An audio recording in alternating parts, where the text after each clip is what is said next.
mutima Yesu ubona bwagipfa yaranesheje ni ushobora byose ni mutima Yesu ubona bwagipfa yaranesheje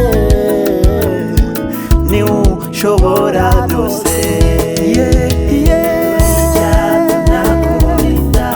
agatanga ingabo nyinshi zigapfa wowe ukabaho yakubonye mu mubaro nicyo cyatumye akwimana haleluya uzamuhane dore icyatumye akurinda agatanga ingabo nyinshi haleluya zigapfa yakubonye mu mubaro nicyo cyatumye akwimana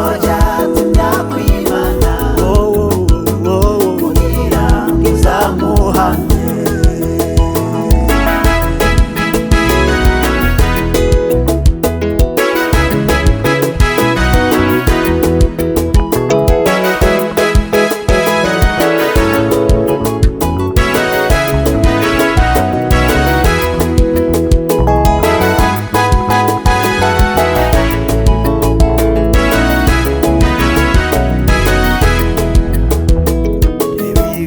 baho kw'isi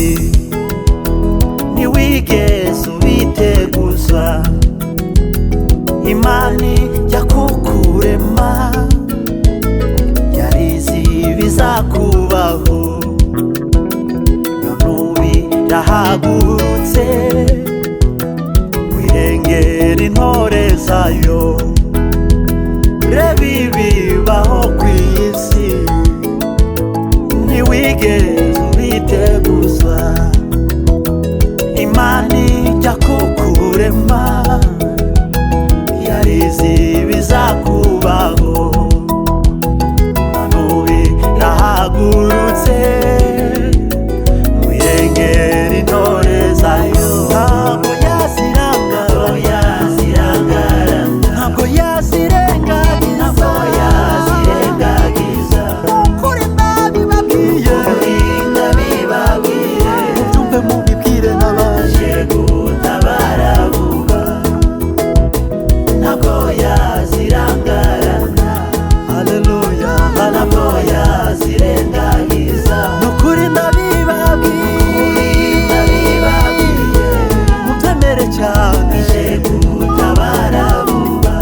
dore icyatumye ikurinda gatanga ingabo nyinshi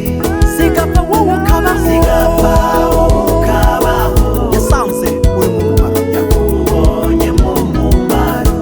nicyo cyatumye kwimana kugira ngo uzayihane nicyo cyatumye kwimana haleluya kugira ngo uzayihane dore icyatumye kurinda gatanga ingabo nyinshi